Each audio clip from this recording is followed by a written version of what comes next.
What about going out for? Just concentrate.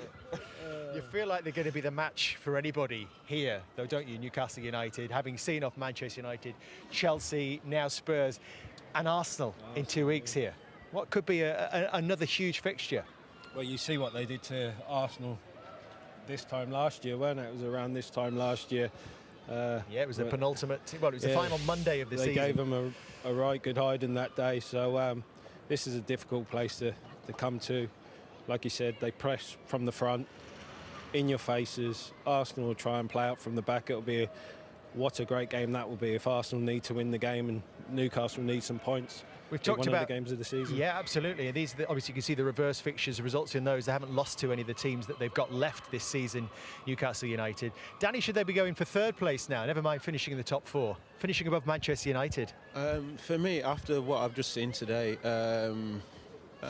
I don't see why not. You know, I think they should aim for as high as possible.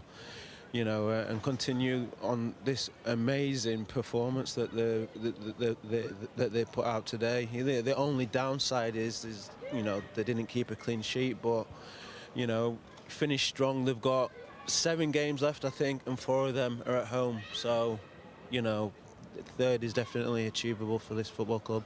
And Tottenham play Manchester United as well, so they're going to be taking points off each other. So, and it does feel like Manchester United are a bit of a wounded animal right now, and nobody's going to want to come and play here.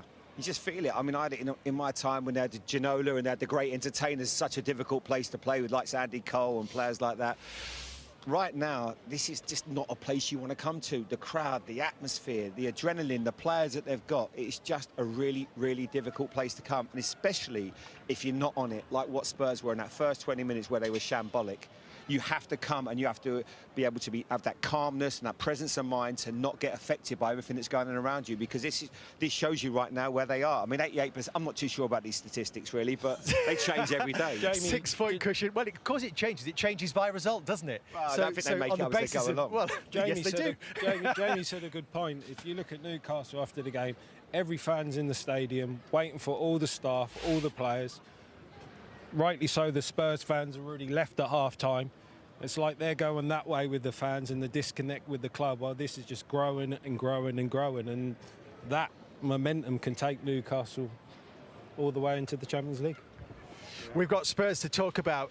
In fact, we can hear from the Tottenham dressing room right now, because here is Hugo Lloris with Patrick Davison. Well, Hugo, tell us as honestly as you can, how embarrassed are you to be part of that Tottenham performance?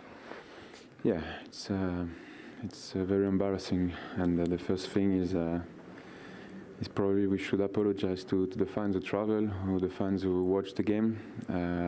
Obviously, we didn't show a great face today.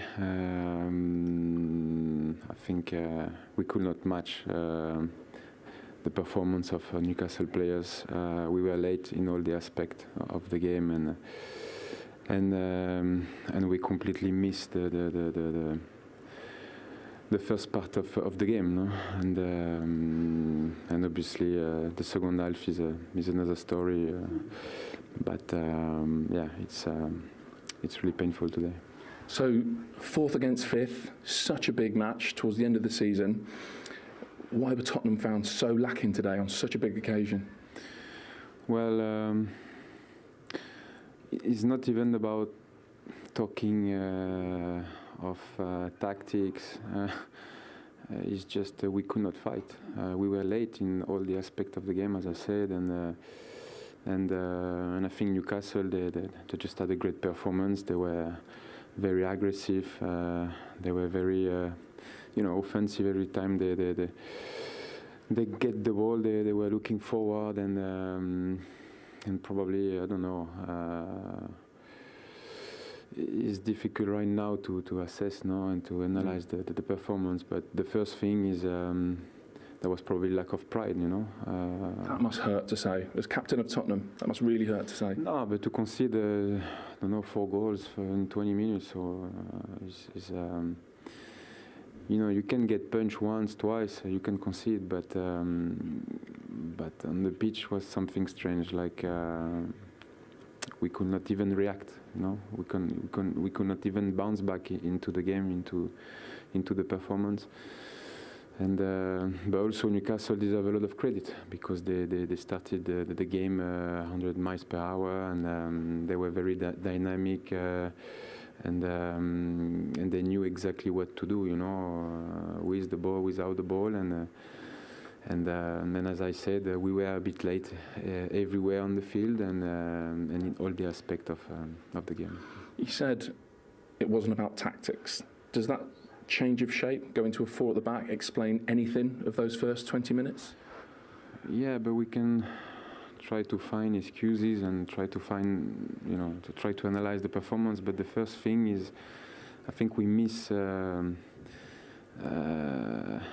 fight, you know. And in football, if you go on the pitch and without the desire to you know, to show you know, aggressiveness, to win duels, to win the battle, it makes things very hard. Or you have to be very, very good with the ball and you know, technically and tactically. But yes, it was a bit the mess. Was a bit the mess on the field. Yeah, and obviously no permanent manager at the moment, no director of football either. Does any of the off-field stuff explain what we saw today? Lack of leadership? We cannot hide ourselves behind the club problems, you know. We are players, we are professional, and every time we go on the field, we try to deliver the best. But today there was too much slack, you know, in all the aspects, and it's just the difference of level today between Newcastle and Tottenham.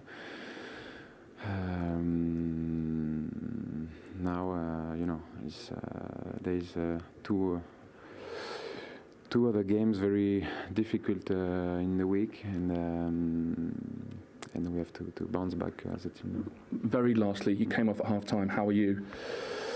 It doesn't sound good. Can you tell us what it was, what it is? No.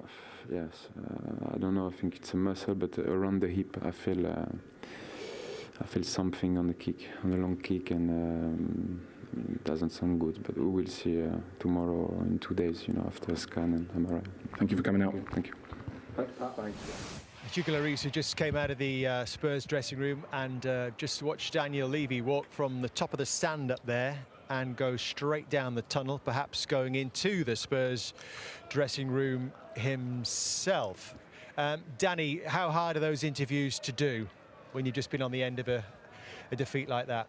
Yeah, I was under a few of them. I had a couple of City and Liverpool back in the day. Yeah, it is difficult, and for you as a captain, you know, his honesty was nice to hear. But for your captain to mention lack of fight when you're fighting for 4th place, you don't have a manager yet. You're fighting for Champions League football. It's not nice. It's very worrying. Much more on Spurs in just a moment. I want to try and describe the atmosphere here. Delirium tinged with a little bit of disbelief. I know Newcastle fans were confident, Kieran, but did you expect anything like this? I'm in disbelief. I thought Newcastle would win the game. To be 5-0 up after half an hour. 21 minutes. It was just incredible.